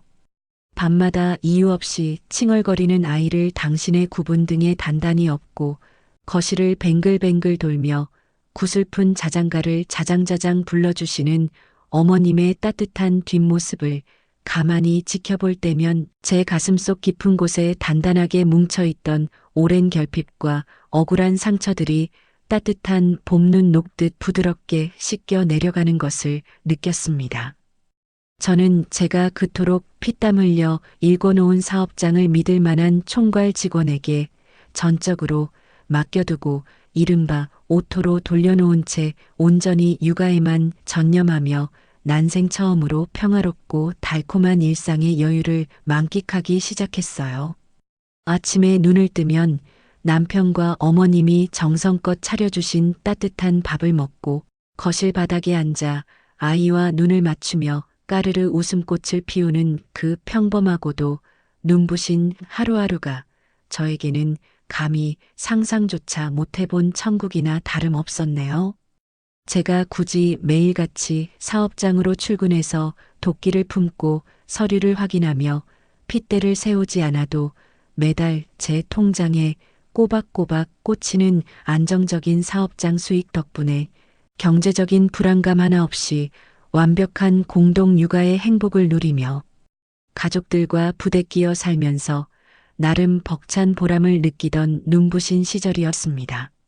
하지만 하늘은 저에게 그 평온한 행복을 영원히 허락하지는 않으시려나 봅니다. 무탈하게 자라난 아이가 돌을 무사히 넘기고 막 거실 소파를 짚고 비틀비틀 첫걸음말을 떼기 시작하며 저희 가족의 웃음소리가 가장 절정에 달했던 1년 뒤 어느 날이었어요. 여느 때처럼 아이 입에 조심스레 이유식을 떠먹이며 평화로운 오후를 보내고 있는데 평소 가깝게 지내던 사업장 핵심 거래처 사장님으로부터 한 통의 아주 다급하고 날선 전화가 걸려왔습니다. 전화를 끊고 잠시 멍하니 앉아 있었어요. 발밑에 단단한 마룻바닥이 한순간에 푹 꺼지며 끝없는 시커먼 나락으로 곤두박질 치는 것 같은 끔찍한 공포가 제 온몸을 무섭게 휘감았습니다. 제가 매장 관리를 전적으로 믿고 맡겼던 그것도 가족처럼 각별하게 챙기며 명절마다 남들 몰래 두둑한 보너스까지 챙겨주었던 그 믿었던 총괄 직원이 거래처 장부를 아주 교묘하게 조작해서 엄청난 금액의 회사 자금을 자기 주머니로 몰래 뒤로 빼돌리고 있었던 겁니다. 그뿐만이 아니었어요. 그 직원의 치명적인 업무 실수와 자재 납품 비리 정황까지 연달아 꼬리를 물고 무더기로 터져나오면서 제가 10년 가까이 바닥부터 피토하며 쌓아 올린 거래처 사장님들과의 단단한 신뢰가 하루아침에 산산조각이 나버렸습니다. 급하게 노트북을 켜서 회사 계좌를 확인해 본 순간 핏기가 싹 가시며 정신이 번쩍 들었어요. 당장 다음 달 직원들 월급은커녕 밀린 대금 결제를 막지 못해 가게 문을 닫고 온 가족이 길거리에 나앉아야 할지도 모르는 최악의 위기가 제 목을 서서히 조여오고 있었죠. 그 직원이 1년 넘게 저를 철저하게 속이고 장부를 조작하며 제 피 같은 돈을 야금야금 빼먹고 있었다는 사실을 두 눈으로 직접 확인한 순간 뼈를 깎는 배신감과 분노를 넘어 정신이 아득해질 정도로 참담한 절망감이 거대한 해일처럼 밀려왔습니다. 제가 평소에 왠지 모르게 찜찜하다고 예상했던 대로였어요. 아니, 예상보다 훨씬 더 지독하고 심각한 최악의 상황이었죠. 이대로 가다가는 살고 있는 우리 집 집문서에 새빨간 딱지가 붙는 건 그야말로 시간 문제라고 생각했습니다.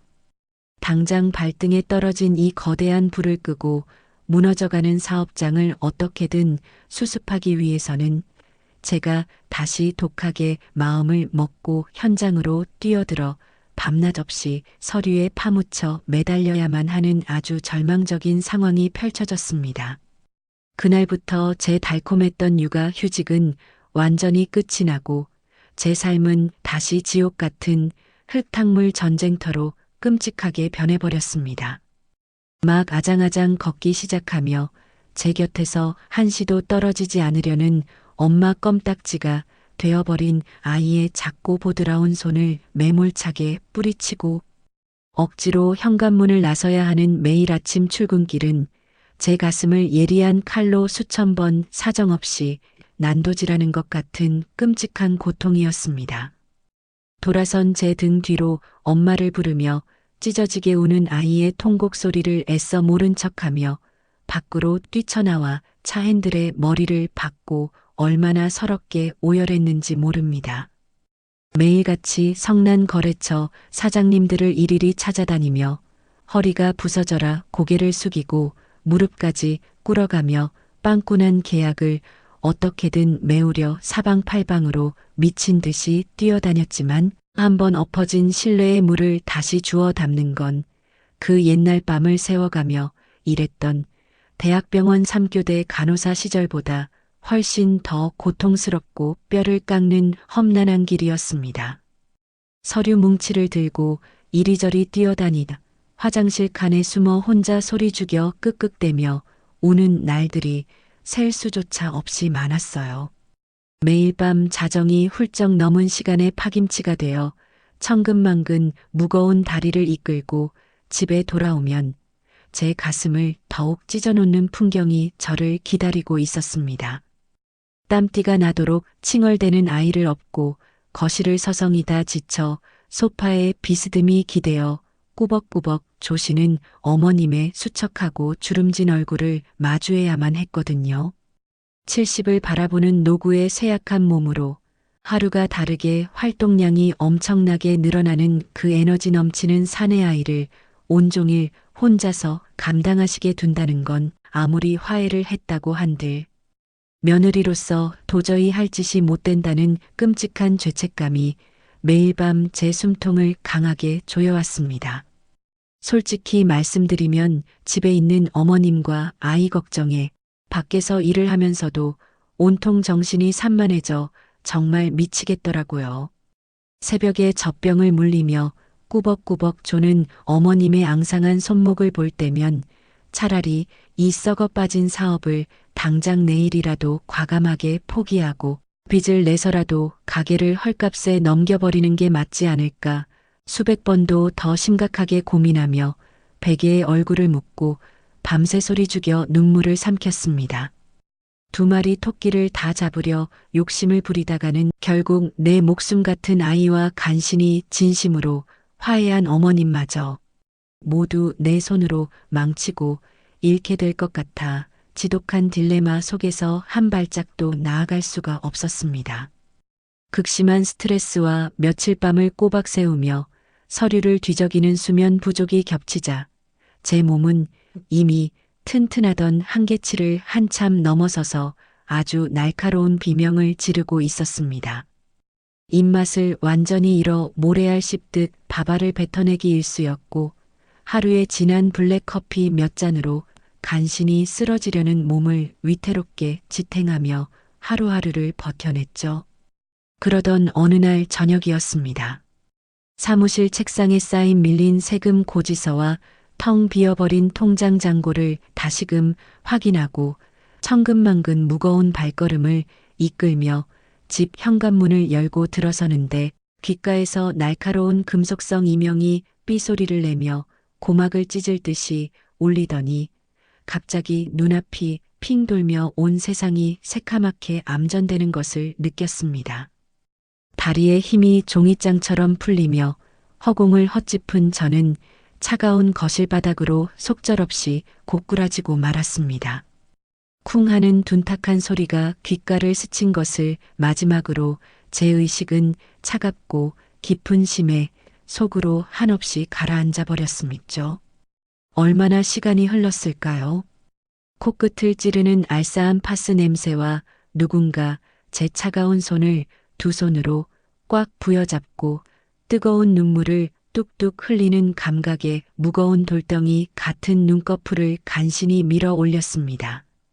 흐릿했던 시야가 점차 또렷해지면서 가장 먼저 제 눈에 들어온 건 핏기가 하나도 없이 하얗게 질려 사색이 된 남편의 젖은 얼굴과 두 손을 모아쥐고 하늘이 무너진 듯 덜덜 떨며 깊은 근심에 빠져 어쩔 줄 몰라 하시는 어머님의 수척한 모습이었습니다.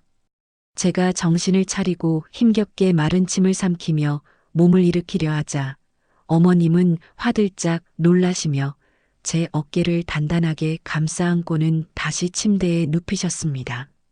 그리고는 아직 핏기가 채 돌아오지 않은 제 얼굴을 거칠고 따뜻한 손바닥으로 다정하게 쓸어내리시며 아주 단호하고도 비장한 목소리로 선언하듯 말씀하셨습니다. 아가, 너는 지금부터 집안일이나 우리 강아지 걱정은 머릿속에서 아주 하얗게 지워버리고 오로지 네 사업장 살리는 일에만 온 정신을 집중해서 전념해라. 네가 평생을 피토하며 일군 그 소중한 가게가 남의 손에 허무하게 무너지는 걸 내가 두 눈 뜨고 가만히 지켜볼 수는 없다.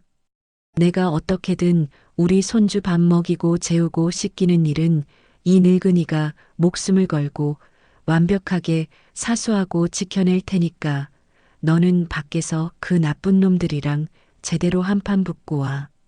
어머님의 그 결연한 눈빛과 비장한 목소리를 듣는 순간 저는 가슴 밑바닥에서부터 뜨거운 덩어리가 울컥하고 치밀어 오르는 것을 느꼈습니다. 70을 바라보는 노구의 쇠약한 몸으로 하루가 다르게 천방지축 뛰어다니는 사내 아이를 온종일 혼자 감당하시게 둔다는 건 아무리 생각해도 무리였으니까요. 저는 덜덜 떨리는 목소리로 어머님 연세에 그 힘든 육아를 하루 종일 혼자 감당하시는 건 절대 안 된다며 차라리 가게를 어떻게든 처분해서 빚을 갚고 제가 아이를 보겠다고 절박하게 만류했습니다. 하지만 어머님의 의지는 제가 감히 꺾을 수 없을 만큼 굳건하고 확고했습니다. 내 며느리가 밖에서 피눈물을 흘리며 쓰러져 가는데 시어미가 되어서 집구석에서 편하게 쉴 수는 없다며 저를 강하게 다그치셨죠. 그 따뜻하고도 강인한 말 한마디가 얼마나 큰 힘이 됐는지 몰라요. 바로 다음 날부터 어머님은 당신의 선언을 완벽하게 행동으로 증명해 보이기 시작하셨습니다. 새벽같이 일어나 아이 이유식을 종류별로 끓여 놓으시고는 제가 출근할 채비를 하기도 전에 아이를 번쩍 업고 거실을 누비며 제가 일에만 온전히 집중할 수 있는 완벽한 환경을 만들어 주셨거든요. 그뿐만이 아니었습니다. 제가 밥도 제대로 넘기지 못하고 사무실에 틀어박혀 서류 더미와 씨름하며 머리를 쥐어뜯고 있을 때면 점심시간과 저녁시간을 기가 막히게 맞춰서 양손 가득 묵직한 보온 도시락을 들고 제 사업장 문을 열고 들어오셨습니다. 뚜껑을 열면 김이 모락모락 피어오르는 전복죽부터 시작해서 핏물 하나 없이 맑게 고아낸 사골국에 부드럽게 쪄낸 갈비찜까지 그야말로 제 기력을 단번에 끌어올려줄 정성 가득한 보양식들이 3단 도시락통에 꽉꽉 채워져 있었습니다. 밥술이나 제대로 떠넘겨야 속을 든든하게 채우고 싸움도 제대로 할 수 있는 거다라며 제 숟가락 위에 두툼한 고기 반찬을 척척 올려주시는 어머님의 무조건적인 헌신과 거대한 사랑 덕분에 무너져 내리던 제 멘탈은 다시금 강철처럼 단단하게 다잡아졌고 그 순간 정신이 아주 번쩍 들었어요. 가족들의 든든한 방패막이 뒤에서 저는 더 이상 감정에 휩쓸려 나약하게 눈물만 짓고 있을 수가 없었습니다. 저는 끓어오르는 배신감과 슬픔을 차갑게 억누르고 오로지 이성적이고 냉철한 시각으로 그 횡령 직원의 더러운 만행을 낱낱이 파헤치기 시작했습니다. 지난 몇 년치의 방대한 회계장부와 거래처 납품 내역서 그리고 사무실 구석구석을 비추고 있는 수십 시간 분량의 CCTV 녹화 영상까지 단 한 장면도 놓치지 않고 눈에 불을 켜고 샅샅이 뒤지고 분석했습니다. 조각난 퍼즐들이 하나둘씩 맞춰지며 그 직원이 제 눈을 피해서 어떻게 교묘하게 자금을 뒤로 빼돌리고 거래처에 이중 장부를 들이밀며 장난을 쳤는지 그 명백한 증거들이 산더미처럼 쏟아져 나오기 시작했습니다. 어이가 없어서 헛웃음이 픽하고 새어나왔어요. 그렇게 가족처럼 챙겨줬건만 사람 등에 칼을 꽂아도 이렇게 악랄하게 꽂을 수는 없는 거였죠. 저는 그 치명적인 증거 자료들을 품에 안고 곧바로 실력 있는 변호사를 선임하여 그 어떤 얄팍한 자비나 선처도 없이 형사고소와 수억 원에 달하는 민사상 손해배상 청구를 동시에 매섭게 진행하며 제 단호하고도 잔인한 결단력을 그 직원에게 똑똑히 보여주었습니다. 경찰서를 오가며 조사를 받던 그 직원의 하얗게 질린 얼굴을 마주했을 때 제 가슴 속에서는 가동안의 서름이 싹 씻겨 내려갈 만큼 아주 짜릿하고 뼈저리게 통쾌했어요. 하지만 직원을 감방에 쳐넣는다고 해서 이미 바닥으로 곤두박질 친 제 사업장의 신뢰가 하루아침에 회복되는 건 아니었습니다. 횡령 사건으로 인해 극도로 실망하고 등을 돌려버린 굵직한 거래처 대표님들의 굳게 닫힌 마음을 다시 돌려 세우는 일은 그야말로 뼈를 깎는 고통의 연속이었죠. 제가 사무실 문을 열고 들어가서 90도로 허리를 굽혀 인사해도 눈길 한 번 주지 않고 차가운 냉대와 호통을 치시는 분들이 태반이었습니다. 무시와 멸시, 그리고 싸늘한 시선이 비수처럼 날아와 꽂혔지만 저는 결코 포기하지 않고 매일같이 찾아가 문을 두드렸습니다.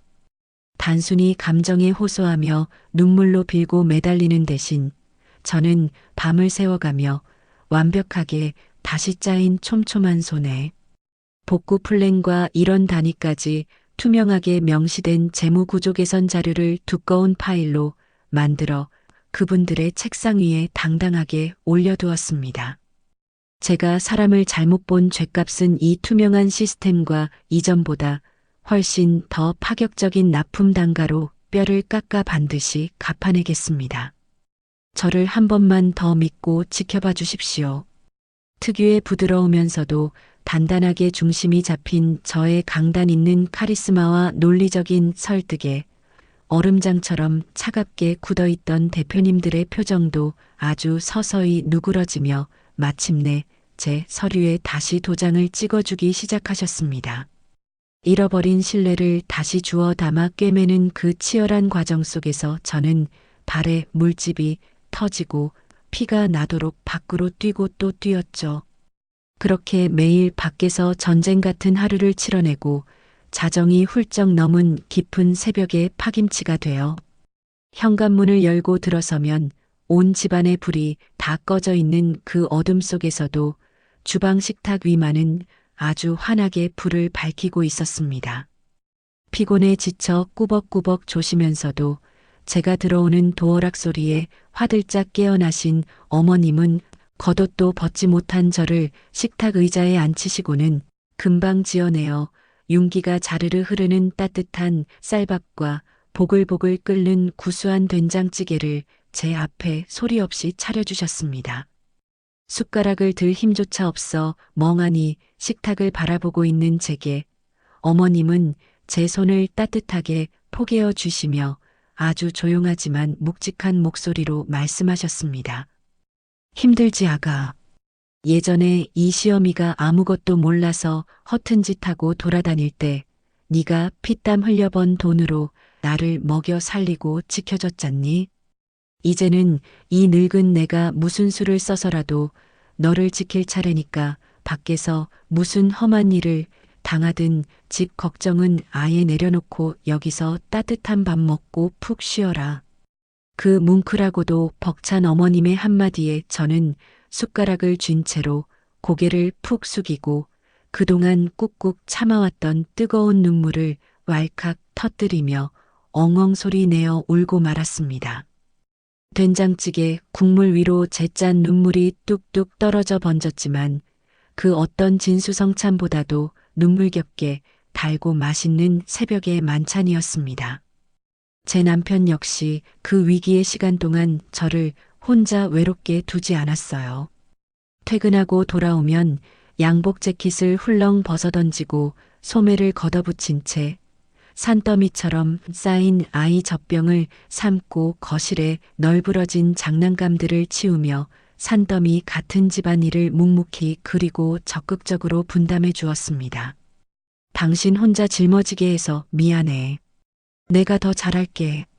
제 어깨를 주물러주는 남편의 다정한 손길과 저를 위해 자신의 모든 것을 희생하며 버팀목이 되어주신 어머님까지 우리 세 사람은 그 거대하고 끔찍했던 위기 앞에서 누구 하나 도망치지 않고 그야말로 똘똘 뭉쳐 아주 견고한 하나의 방패막이가 되었습니다. 그렇게 온 가족이 뼈를 깎는 고통을 기꺼이 나누어 짊어지며 눈물과 땀으로 버텨낸 반년이라는 피나는 노력의 시간. 그 지독한 터널의 끝에서 제 사업장은 마침내 예전에 그 눈부셨던 매출 곡선을 완벽하게 회복하고 안정을 되찾는 기적 같은 성과를 이루어냈습니다. 혼자였다면 첫 파도에 휩쓸려 흔적도 없이 부서져 내렸겠지만 핏줄보다 더 진하고 단단하게 얽힌 우리 가족의 거대한 연대와 눈물겨운 희생이 있었기에 저는 그 지옥 같은 수렁에서 다시금 찬란하게 빛을 보며 우뚝 일어설 수 있었어요. 지옥 같았던 반년간의 피 말리는 사투가 마침내 끝이 나고 제 목숨과도 같았던 사업장이 완전히 정상 궤도에 다시 올라선 것을 기념하기 위해 우리 가족은 정말 오랜만에 다 함께 시내에서 가장 야경이 아름답고 근사하기로 소문난 최고급 레스토랑을 예약하고 아주 화려하고 벅찬 외식 나들이에 나섰습니다. 매일같이 땀에 전 셔츠와 화장기 하나 없이 푸석하고 까칠해진 얼굴로 전쟁터 같은 현장과 거래처를 미친 듯이 뛰어다니느라 거울 한번 제대로 들여다볼 여유조차 없었던 지난날의 그 끔찍한 고단함을 오늘 밤만큼은 아주 시원하게 훌훌 털어버리기로 작정을 했거든요. 저는 옷장 가장 깊숙한 곳에 비닐 커버를 씌워 애지중지 걸어두었던 우아한 검은색 실크 원피스를 꺼내 입고 어머님께도 예전에 제가 첫 월급을 탔을 때 백화점에 모시고 가서 큰맘 먹고 사드렸던 고급스러운 베이지색 캐시미어 블라우스를 아주 곱게 차려입혀 드렸습니다. 은은한 샹들리에 조명이 부드럽게 쏟아지는 레스토랑의 푹신한 원탁 테이블에 온 가족이 둘러앉아 스테이크를 썰고 와인이 담긴 유리잔을 경쾌하게 쨍그랑 부딪히며 우리는 그동안 꾹꾹 참아왔던 벅찬 환호성을 아주 작게 터뜨렸습니다. 아기의 입가에 묻은 수프를 다정하게 닦아주시며 연신 싱글벙글 웃음꽃을 피우시는 어머님의 얼굴을 가만히 바라보던 저는 식사가 거의 끝나가고 달콤한 과일 디저트가 테이블 위로 세팅되자마자 핸드백 속에서 미리 정성스럽게 준비해온 아주 두툼하고 묵직한 흰색 돈 봉투 하나를 꺼내어 어머님의 따뜻한 두 손 위에 가만히 포개어 올려드렸습니다. 제가 밖에서 밤낮 없이 발에 피가 나도록 뛰어다니며 잃어버린 거래처 사장님들의 마음을 되돌리고 빵꾸난 억 단위의 자금을 주거라 메우는 동안 집에서 천방지축 뛰어다니는 아이를 구분 등에 단단히 업고 뜬 눈으로 밤을 꼬박 새우며 제 빈자리를 완벽하게 지켜주신 어머님의 그 눈물겨운 헌신에 비하면 턱없이 모자란 액수였지만 제 온전한 진심과 존경을 아주 가득 채워 담은 특별한 보너스 봉투였거든요.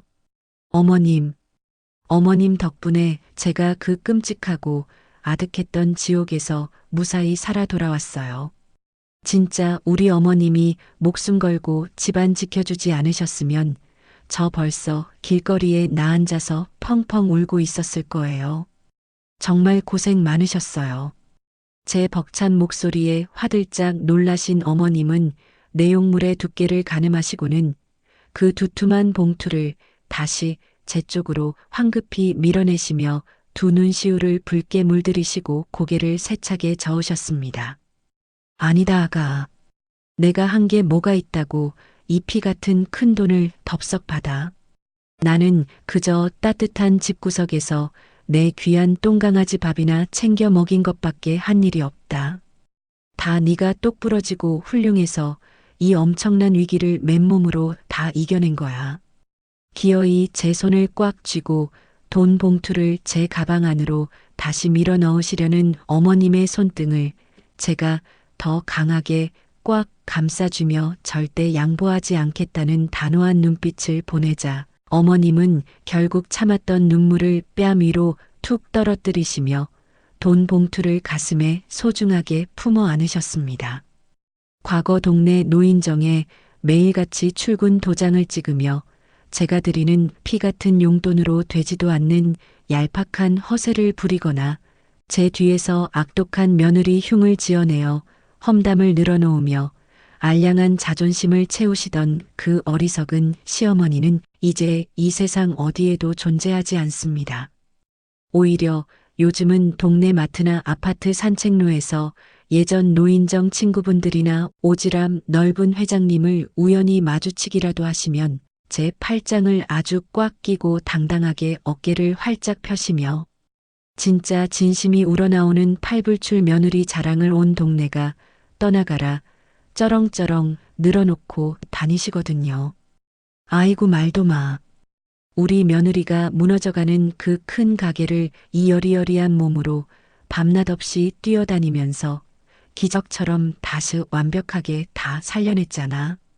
우리 며느리 아니었으면 나 벌써 카드값에 쫓겨서 길거리에 나앉아 굶어 죽었을지도 몰라.